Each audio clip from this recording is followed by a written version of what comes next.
The lockdown started on a Tuesday, which was unfortunate, because Tuesdays were the only days my alien roommate left the apartment voluntarily. Her name didn't translate properly into human language. The closest approximation sounded like someone dropping a glass fork down a metal staircase. So I just called her Lyra, which she tolerated with the same polite disappointment she reserved for most human things. We'd been living together for 3 months. Not by choice. The housing authority said it was part of a cultural integration initiative. I said it was a clerical error. They said it was mandatory. She was deficient. That was the word. Everything she did had purpose. She didn't fidget. She didn't waste motion. She didn't snack. She didn't scroll endlessly on her phone like I did. She didn't even blink at normal intervals. Instead, she blinked exactly when her eyes needed moisture. No sooner. No later. Living with her was like sharing an apartment with a very polite, very attractive machine. Not that I stared. I absolutely did not stare. Okay, I stared a little. But in my defense, she didn't look like the aliens from movies. No green skin. No giant black eyes. She looked almost human. Slightly taller than me. Smooth silver-tinted skin that reflected light faintly, like moonlight on water. Her hair was dark and straight, falling perfectly every single time, like gravity respected her more than it respected the rest of us. She was calm. Always calm. Until Tuesday. I was sitting on the couch in sweatpants that had given up on life, eating dry cereal straight from the box, when she suddenly froze in the middle of the room. Not paused. Not hesitated. Frozen. Her hand was still mid-motion, holding her tablet. Her posture locked. Her eyes widened slightly, which, coming from her, was the emotional equivalent of someone screaming. Then I heard it. A sharp, artificial tone. It wasn't coming from the room. It was coming from her.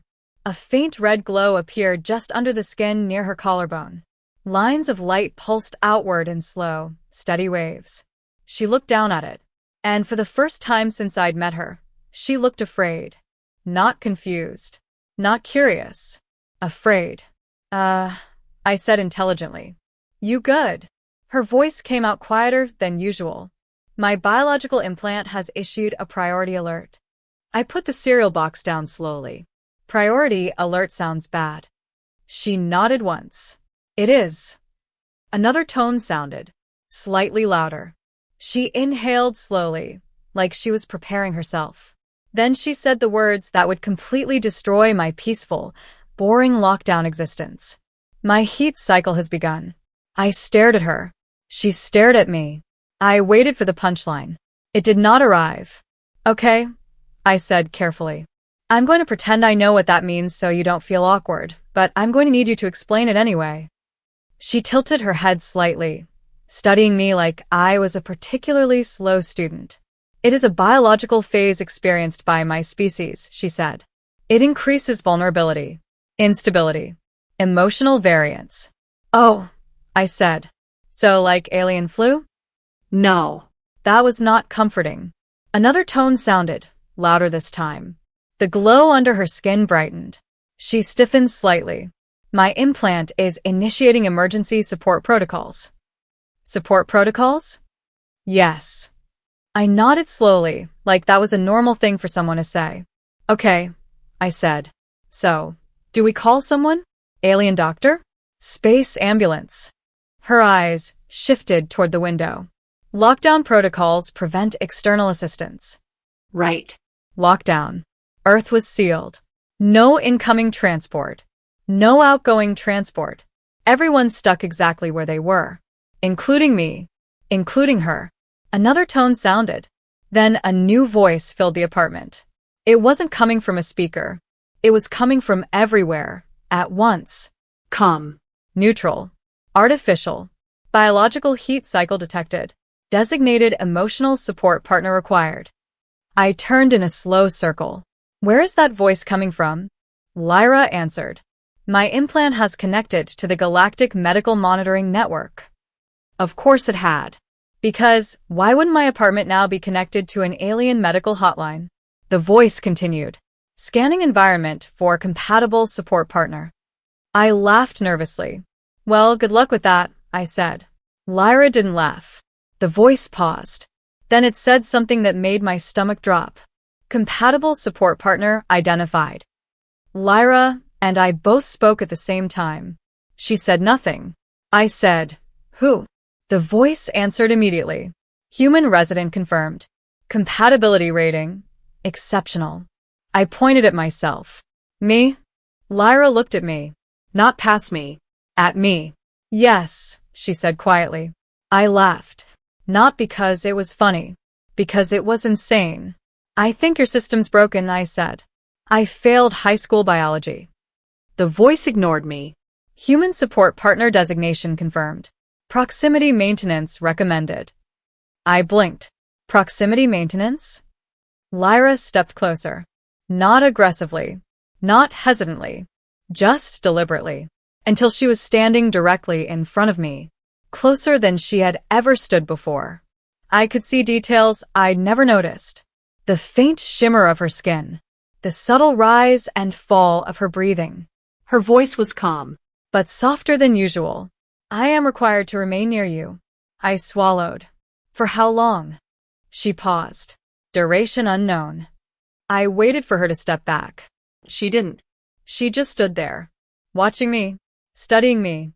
Like I was suddenly the most important thing in the room. Another tone sounded. The artificial voice spoke again. Support partner presence stabilizing biological subject. Excellent response. I pointed at the ceiling. Did it just compliment me? Yes. I didn't do anything. Lyra tilted her head slightly. You remained. I opened my mouth. Closed it. Because she wasn't wrong. I had remained. The voice continued. Support partner is advised to maintain close proximity. Physical and emotional reassurance increases stabilization probability. Lyra took another small step closer. Not touching me, but close enough that she could have. Her eyes stayed locked on mine. Calm. Focused. Trusting. I will remain with you, she said. It wasn't a request. It wasn't an order. It was a fact. And in that moment, standing there in my crappy apartment, wearing useless sweatpants, holding a half-empty box of cereal, being calmly observed by an alien who suddenly needed me more than anyone ever had, I realized something. Lockdown had just gotten a lot more complicated. The first thing I learned was that maintain proximity did not mean stay in the same apartment. It meant stay in the same room, preferably within arm's reach. Ideally within touching distance. Constantly. I discovered this when I tried to go to the kitchen alone the next morning. I had just woken up, half-conscious, running purely on instinct and the desperate need for coffee. My brain wasn't even fully online yet. I shuffled out of my room, scratching my head, and walked toward the kitchen. I didn't even make it halfway before I heard quiet footsteps behind me. I turned. Lyra stood there, watching me. She hadn't made a sound when she moved. She never did. I said. Good morning. She tilted her head slightly. I am already awake. That wasn't surprising. I wasn't sure she actually slept. I'd never seen it happen. I pointed toward the kitchen. I'm just getting coffee. She nodded once. I will accompany you. Accompany. Not join. Not follow. Accompany. Like I was some kind of fragile diplomatic envoy who couldn't be trusted to navigate a 10-foot hallway alone. I gave a small laugh. You don't have to escort me. I know the way. She stepped closer anyway. I am required to maintain proximity. Right. Proximity. I nodded slowly. Okay. Sure. Yeah. Kitchen field trip. She walked beside me, her movements smooth and precise. Not stiff. Not robotic. Just intentional. Like every step had meaning. I suddenly felt very aware of myself. Of how messy my hair probably looked. Of how ridiculous my old t-shirt was. Of how human I was. I reached the coffee machine and started preparing it. She stood beside me. Not across the room. Beside me. Close enough that I could feel her presence. Not touching. Just there. Watching. Not in a creepy way. In a focused way. Like I mattered. It was deeply unsettling. I cleared my throat. So, How long does this heat cycle thing last? She paused before answering. It varies. That was not helpful. Hours? I asked. Yes. Days? Yes. I blinked. Weeks. She hesitated. Possibly. I stared at the coffee machine like it had personally betrayed me. The silence stretched between us. Not uncomfortable, just heavy. I handed her a mug automatically before realizing she didn't drink coffee. She looked down at it, then at me. You prepared this for me. It wasn't a question. Have it, I said quickly. You don't have to drink it.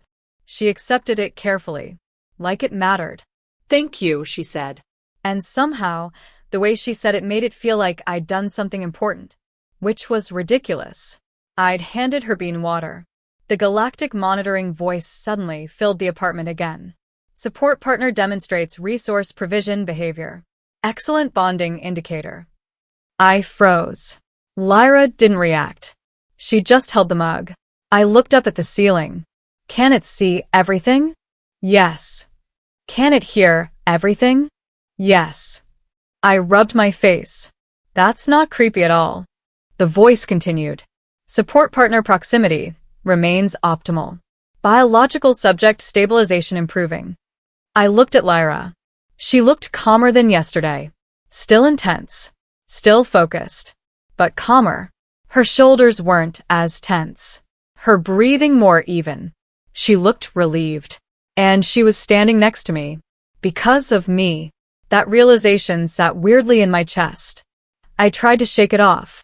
So, I said casually, what happens if I go to the bathroom? She answered immediately. I will accompany you. I choked on air.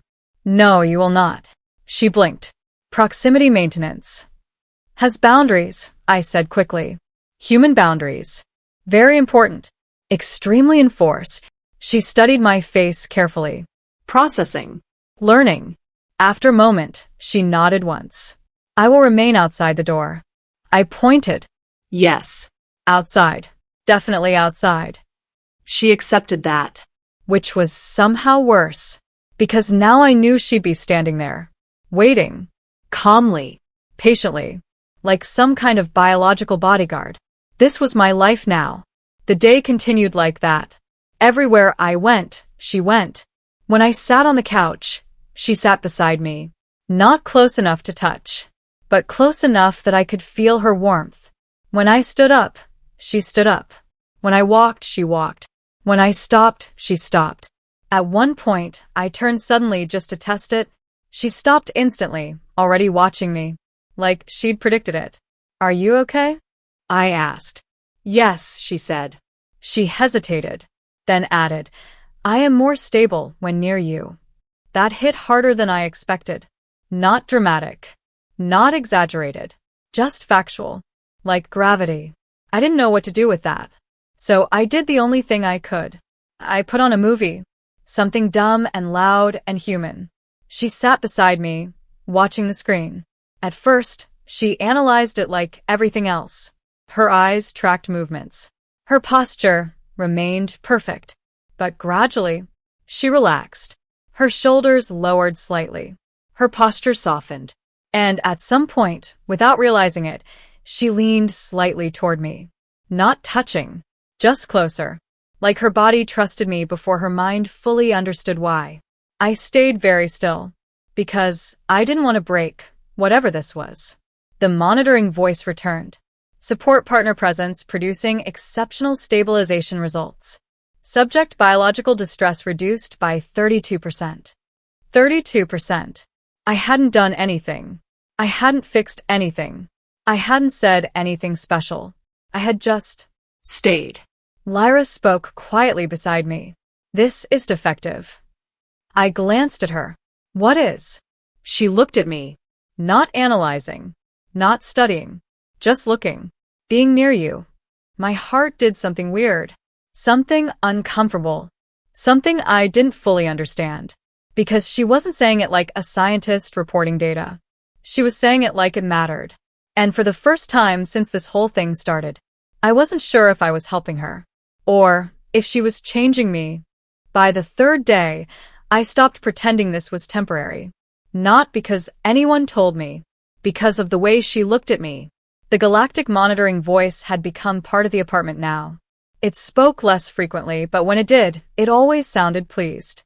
Which was unsettling because I had never in my life been praised by something that sounded like it could also calculate my lifespan down to the second. Support partner effectiveness remains exceptional. That was its favorite phrase. I still didn't know what I was doing. I wasn't performing some advanced alien medical procedure. I wasn't administering treatments or adjusting her implant. I was just existing near her, making coffee, sitting beside her, Talking. sometimes not talking. And somehow that was enough. She was different now. Not dramatically different. If someone who didn't know her had walked in, they might not notice. She still stood straight. Still moved with controlled precision. Still spoke calmly. But I noticed. She stayed closer than she needed to. Not just because the implant said so. Because she wanted to. She watched me when she thought I wouldn't notice. Not studying me like a specimen anymore. Not analyzing my behavior like data. Just watching. Like I mattered beyond utility. One night, I couldn't sleep. Lockdown had destroyed my sense of time. Days blurred together. Nights stretched endlessly. I sat on the couch, staring at nothing, lost in my own thoughts. I heard her footsteps behind me. Quiet. Careful. I detected irregular rest patterns, she said softly. I glanced back at her. Couldn't sleep. She stepped closer. Your breathing was elevated. I laughed quietly. You've been monitoring my breathing? Yes. She said it without embarrassment, without hesitation, just truth. She sat beside me, closer than usual, not touching, but close enough that I could feel the faint warmth of her body. The silence wasn't uncomfortable. It was calm, safer than silence had any right to be. After a while, she spoke again. My biological instability is decreasing. That's good, I said. Yes. But she didn't sound relieved. She sounded uncertain. I frowned slightly. That's what we want, right? She hesitated. Yes. But again, there was something else in her voice. Something quieter. Something almost conflicted. I have never experienced stabilization through another individual before, she said. I didn't know how to respond to that. So I stayed quiet. She continued. My species typically undergoes heat cycles in isolation. Or with our own kind. She looked at her hands. Then at me. This is different. I swallowed. Different wasn't a bad word. But it wasn't a safe word either. The monitoring voice suddenly spoke again. Support partner bonding response exceeds all recorded baselines. I groaned softly. Can it not say things like that? She tilted her head slightly. It is stating facts. I know, I said. That's what makes it worse. She didn't laugh, but her expression softened slightly, which, for her, was the equivalent of laughing. I did not expect this, she said quietly. Expect what? She met my eyes. This level of compatibility. My chest tightened. Not in fear. In something else. Something warmer. Something more dangerous. I'm not doing anything special, I said. You remained. She said it again, like it was the most important variable in the universe. I didn't know why that mattered so much to her, but I was starting to understand that it did. She shifted slightly closer. Not enough to touch. Enough to choose proximity. Not obligation. Choice. I have been studying humans since my arrival, she said. Sorry, I said automatically. That time, she actually did make a faint sound. Not quite a laugh, but close. Your species forms bonds easily, she continued. You attach meaning to proximity, presence, emotional availability. She paused. I did not understand it. Her voice grew quieter. I am beginning to. That was the moment something changed. Not in her. In me. Because up until now, I'd been helping her because she needed help. Because she was vulnerable. Because she was alone. But now, I realized I didn't want her to go back to being distant. I didn't want her to go back to being cold and untouchable and emotionally unreachable. I liked this version of her. The version that sat beside me in silence. The version that watched me like I mattered. The version that trusted me. The monitoring voice spoke again. Support partner emotional synchronization detected. Cross-species bond formation probability increased. I stared at the ceiling. Please stop narrating my life. She looked at me. You are distressed. I'm not distressed, I said. She watched me carefully. You are uncertain. That was closer to the truth. I looked at her. Really looked at her. Not as my alien roommate. Not as a responsibility. Not as someone I was helping. But as someone who had slowly, quietly become important to me. You're going to be okay, I said. She studied my face. I am already improving. That's not what I meant. She didn't respond immediately. She just kept looking at me, like she was trying to understand something deeper than words. I feel, she started, then stopped. Her species didn't struggle with words. But she was now. I feel safer, she finished. Safer. Because of me. No one had ever said that to me before. Not like that. Not with that level of truth. Not with that level of trust. And in that moment, I realized something terrifying. I wasn't just helping her survive this. I was becoming something she depended on. And the most terrifying part wasn't the responsibility. It was the fact that I didn't want that to change. By the 5th day, the apartment felt quieter. Not physically quieter. Emotionally quieter. The monitoring voice spoke less. The sharp tones from her implant had stopped. The faint glow beneath her skin had dimmed to almost nothing. Her heat cycle was ending. I should have felt relieved. Instead, I felt something I didn't expect. I felt like I was running out of time. She stood near the window, looking out at the empty streets below. Lockdown had turned the city into something unreal. No movement, no noise, just buildings waiting for people to return to them. She looked like she always did. Calm. Controlled. Perfectly composed. But now I knew what she looked like when she wasn't composed. I knew what she looked like when she was vulnerable. And I realized I missed it already. The monitoring voice spoke quietly. Biological stabilization complete.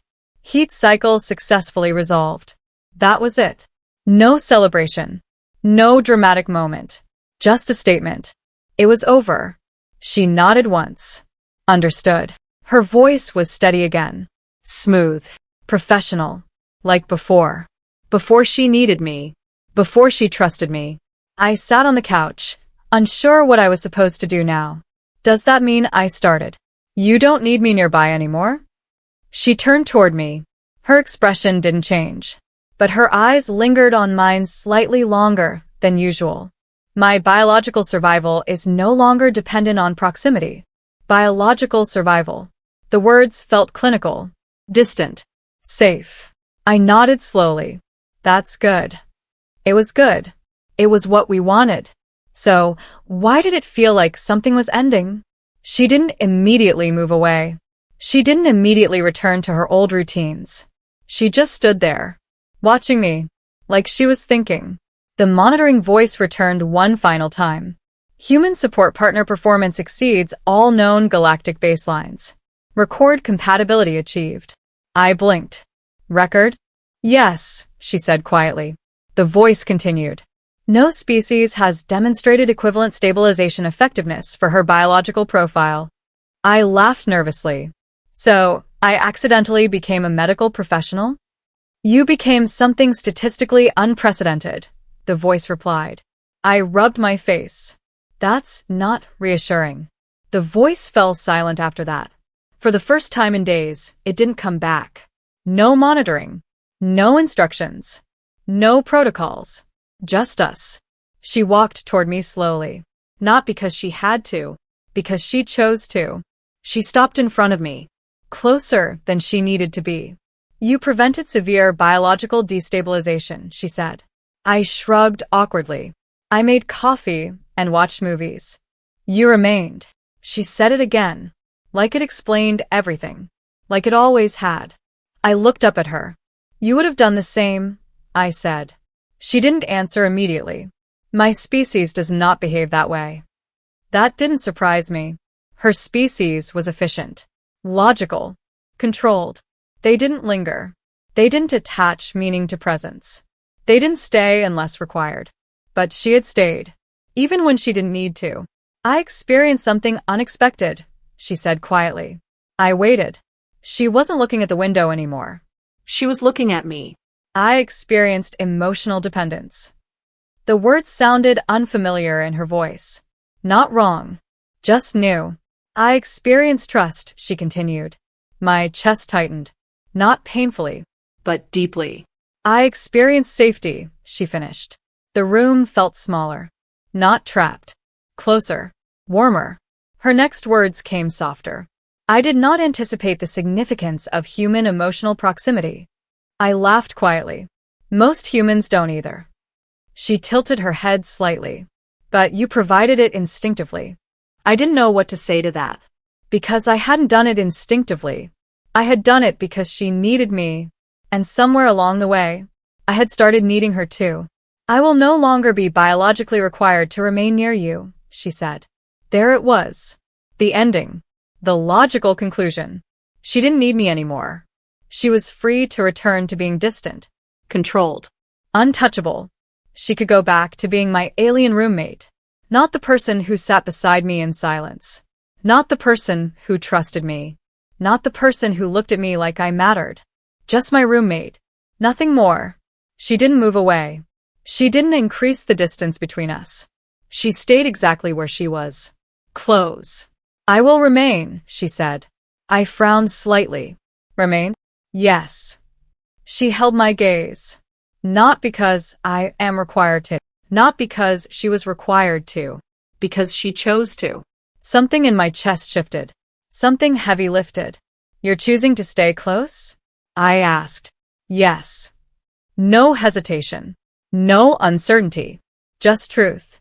My species values efficiency, she said. We do not maintain proximity without purpose. She paused. You have purpose. My heart started beating faster. Not from fear. From something else. Something warmer. Something human. I do not fully understand human emotional bonds, she admitted. But I understand that I do not wish to lose this one. This one. Not the protocol. Not the support. The bond. I stood slowly. Now we were face to face. Equal distance. Equal choice. You won't, I said quietly. For the first time since I'd met her, she relaxed completely. Not because her biology forced her to. Because she trusted me. Outside, the city remained silent. Inside, everything had changed. Somewhere across the galaxy, her species now knew something they hadn't known before. Humans weren't physically stronger. We weren't faster. We weren't more advanced. But we stayed. We stayed when it mattered. We stayed when someone needed us. And sometimes, that was enough to change everything.